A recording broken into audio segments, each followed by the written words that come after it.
자, 오늘도 새날을 주셨습니다. 또 새로운 선물로 주신 하루를 우리가 아름답게 꾸며가면 좋겠습니다.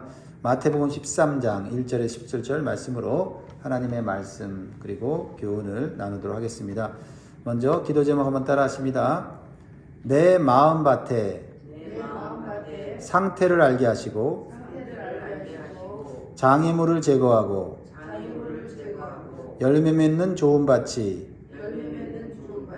되도록 힘쓰게 하소서.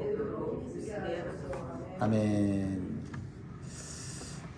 사랑하는 성도 여러분, 우리가 살아가면서 종종 이런 말을 듣습니다. 저 사람 참 마음밭이 좋아. 또는 근본적으로 저 사람은 마음밭이 안 좋은 것 같아. 이렇게 말을 하는 것을 우리가 듣게 되지요. 우리가 사람의 마음을 밭이라고 부르는 이유는 무엇일까요? 심겨진다는 거죠. 마음에 뭔가가. 그렇죠? 네. 밭은 무엇을 심느냐에 따라서 아름다운 장미가 피기도 하고 또 잡초가 무성해지기도 하고 또 심지어는 사람의 인생을 해하는 마약도 마약꽃도 열매도 또 나기도 하는 거지요. 결국 그 수확물이 그 농부의 미래를 결정한다라는 겁니다. 그렇습니다. 우리의 마음밭에 무엇이 심겨지느냐에 따라서 우리의 인생의 미래도 좌우될 수 있다라는 것입니다.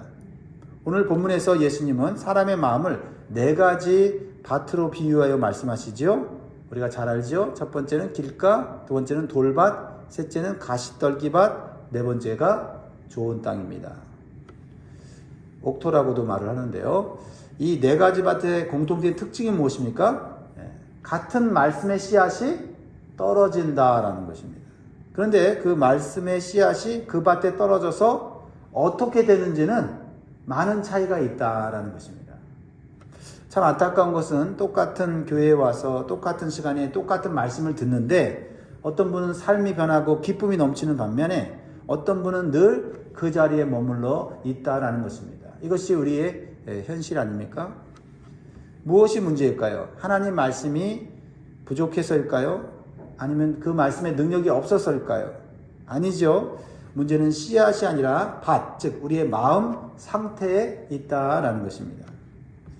자, 여러분의 마음 상태는 어떻습니까? 오늘 예수님은 이 비유를 통해 우리가 왜 열매 맺지 못하는지 그리고 어떻게 해야 100배의 결실을 맺을 수 있는지 명확하게 가르쳐 주십니다. 먼저 나의 마음밭은 어떤 종류의 밭과 비슷한지를 알아보고 나도 어떻게 변화되고 성장해야 되는지를 살펴보도록 하겠습니다. 첫째는 길가와 같은 마음입니다. 3절 4절을 보면 예수께서 비유로 여러 가지를 그들에게 말씀하여 이르시되 씨를 뿌리는 자가 뿌리러 나가서 뿌릴새 더러는 길가에 떨어짐에 새들이 와서 먹어버렸고. 길가는 사람들의 발길에 짓밟혀 돌처럼 단단해지는 땅입니다. 즉 말씀을 듣는 마음이 닫혀있는 상태를 말하는 겁니다. 마음속에 이런 생각이 들어올 때가 있죠. 오늘도 뻔한 얘기겠지. 바쁜데 좀 빨리 끝나면 좋겠다 하는 그러한 교만과 무관심이 마음을 꽉 닫고 있을 때가 있습니다. 말씀이 선포되지만 딴 생각만 주구장창 들어오고 마음속으로 전혀 들어오지 못할 때가 있지요. 그러면 어떻게 합니까? 사탄이 새처럼 날아와서 그 생명의 말씀을 낚아채 간다라는 것입니다. 이것은 우리가 알지 못하는 사이에 일어나는 일입니다. 그래서 예배당을 나서는 순간 오늘 설교 제목조차 기억나지 않을 수 있다라는 것입니다. 그럴 때 우리는 내 마음이 길가가 아닌가 한번 돌아봐야 한다라는 것입니다. 둘째 밭은 돌밭인데 돌밭과 같은 마음입니다. 돌밭 같은 마음은 어떤 걸까요? 5절 6절을 보면 더러는 흙이 얕은 돌밭에 떨어짐에 흙이 깊지 아니하므로 곧 싹이 나오나 해가 돋은 후에 타서 뿌리가 없으므로 말랐고. 돌이 있고 그리고 싹이 나오지만 어떻게 해요? 뿌리가 없으므로 해가 돋은 후에 말라버린다라는 특징을 갖고 있습니다. 자, 이런 돌밭과 같은 마음은 은혜를 잘 받습니다. 설교 중에 아멘도 하고 눈물도 흘립니다. 그런데 문제는 뿌리가 없습니다. 감정적인 뜨거움은 있는데 삶의 고난이라는 뜨거운 해가 내리쬐면 금방 시들어버립니다.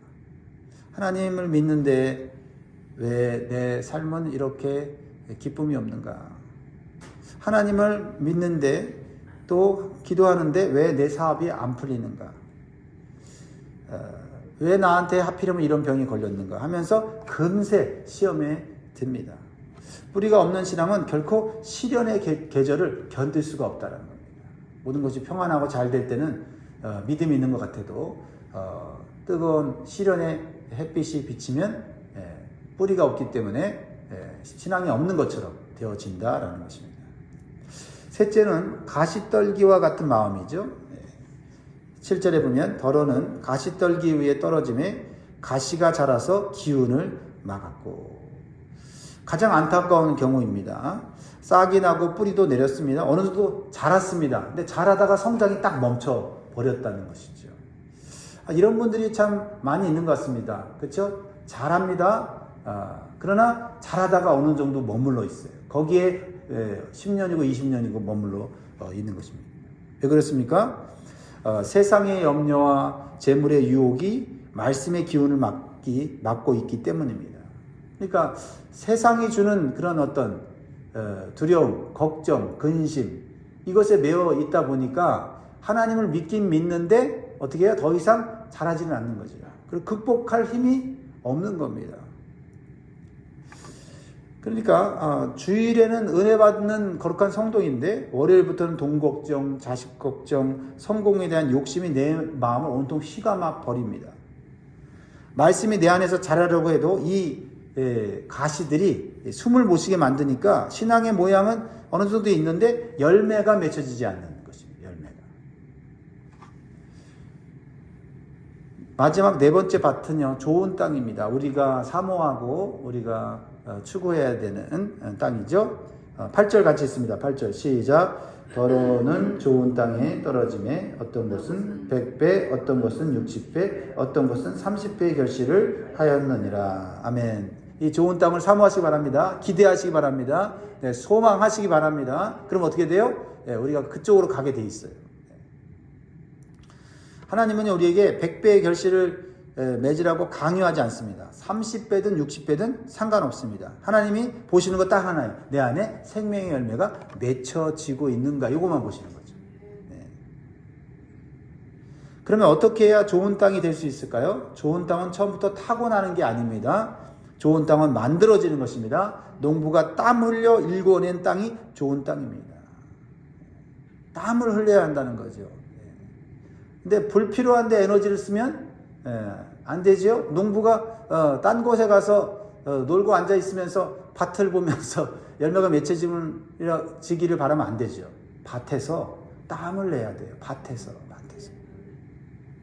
간단한 원리인데 우리는 밭이 아닌 다른 곳에서 에너지를 소비하고 있기 때문이에요. 그리고 걱정하고 근심하고 원망하고 하는 거죠. 자, 제자들이 묻습니다. 예수님, 왜 이렇게 어려운 비유로 말씀하십니까? 그때 예수님께서는 아주 냉정하지만은 중요한 영적 원리를 말씀하십니다. 11절 12절입니다. 대답하여 이르시되 천국의 비밀을 아는 것이 너희에게는 허락되었으나 그들에게는 아니 되었나니 무릇 있는 자는 받아 넉넉하게 되되 없는 자는 그 있는 것도 빼앗기리라. 이 중요한 영적인 법칙을 주님이 가르쳐 주죠. 뭐예요? 반응의 법칙입니다. 반응. 말씀에 대해서 올바로 반응하면 더 많이 받는다는 거예요. 그러니까 신앙생활에 있어서의 성장과 열매는요, 말씀에 대한 반응이라는 거예요. 말씀을 소중히 여기고 그 말씀을 마음에 새기고 말씀에 순종하는 자는 더 깊은 깨달음의 은혜를 주지만 말씀을 가볍게 여기고 말씀을 내 마음대로 재단하는 그런 사람은요, 결국 그 가진 믿음까지도 약해지고 잃어버린다라는 거예요. 그러니까 같은 자리에 예배에 있어도 그 말씀에 대한 그 반응이 성장시키는 거고 열매를 맺게 한다라는 것이죠.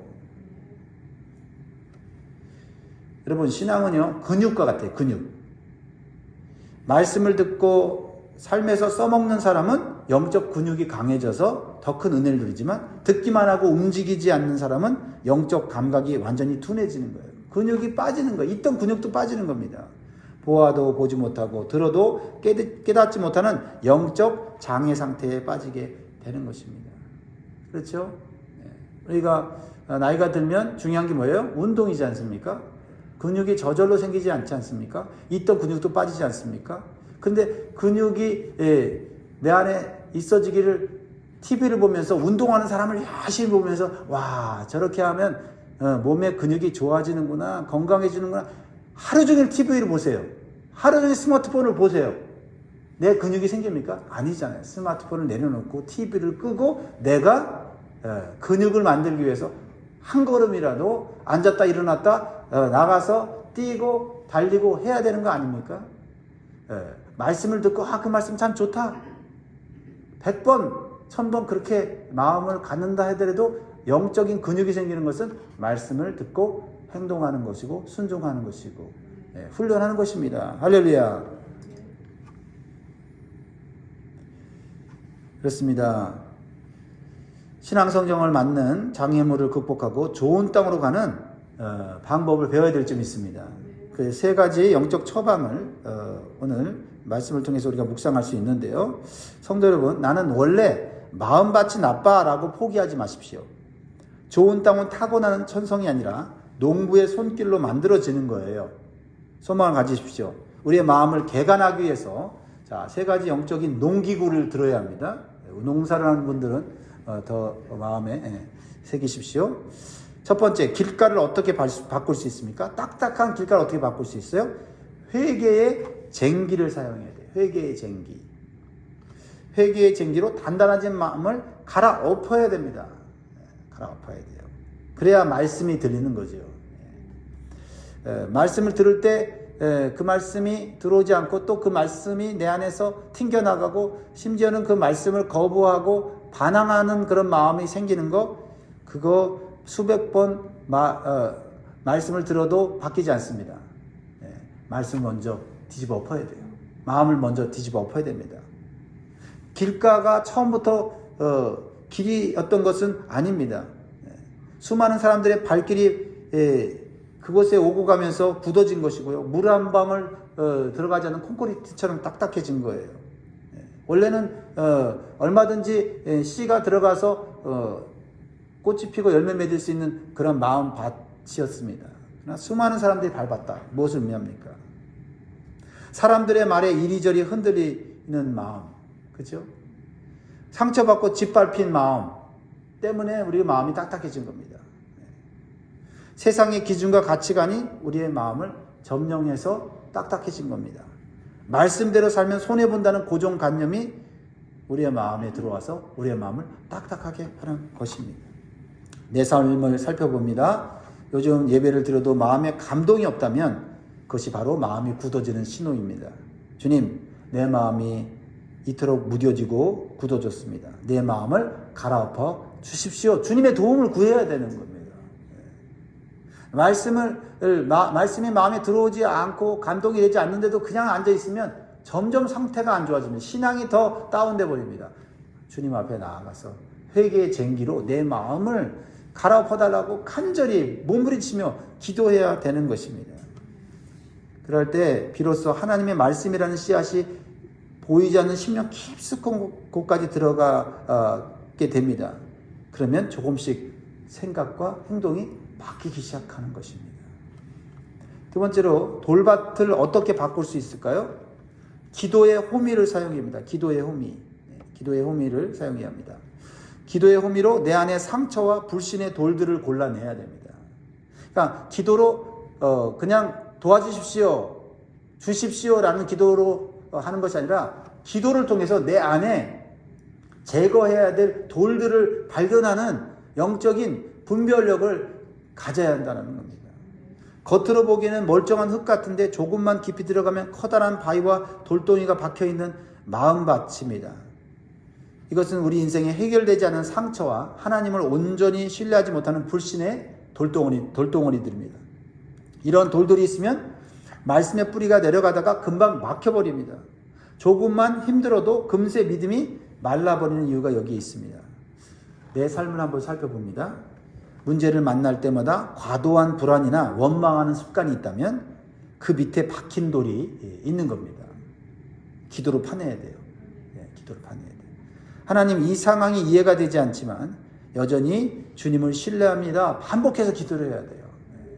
그 돌들 때문에 자꾸 불평이 생기고 원망이 생기는 거예요. 그러니까 그거를 뽑아내달라고 기도해야 합니다. 그래서 내 안에 쓴뿌리와 상처의 돌들을 하나씩 골라낼 때마다 우리 안에 영적인 기쁨이 생길 줄 믿습니다. 그리고 뿌리가 생기는 뿌리가 생기는 거예요. 이거 기도해야 돼요. 하나님, 내가 비바람이 불어도 흔들리지 않는 뿌리가 있는 나무가 되게 해주십시오. 기도하시기 바랍니다. 세 번째로, 가시떨기 밭을 어떻게 바꿀 수 있을까요? 절제의 가위를 사용해야 돼요. 절제의 가위. 이 가시떨기를 잘라낼 수 있는 절제의 가시. 자, 가시떨기 밭의 문제는요, 씨앗의 생명력이 아니라 영양분이 분산되는 데 있다. 그렇죠? 말씀도 잘하지만 그 옆에서 세상 걱정과 돈에 대한 집착, 끊임없는 비교 의식이라는 가시가 더 빠르게 자라니까 말씀의 기운을 이렇게 덮어버리는 거예요. 참 안타깝죠. 그렇죠? 잘하긴 잘하는데 옆에 가시도 같이 자라고 있는 상태. 그래서 이 가시를 그냥 뽑아내지 않고 잘라내지 않고 가만히 두면 밭 전체를 점령하게 된다라는 건 그 신앙이 결코 자랄 수 없는 거죠. 내 삶을 한번 살펴봅니다. 이번 한 주 여러분의 에너지를 가장 뺏어가는 가시떨기는 무엇입니까? 그렇죠? 말씀도 내가 읽고 말씀도 묵상하는데 그것을 충분하게 영적인 영양분으로 흡수하지 못하고 에너지를 좀 소비하게 만드는 가시떨기가 뭡니까?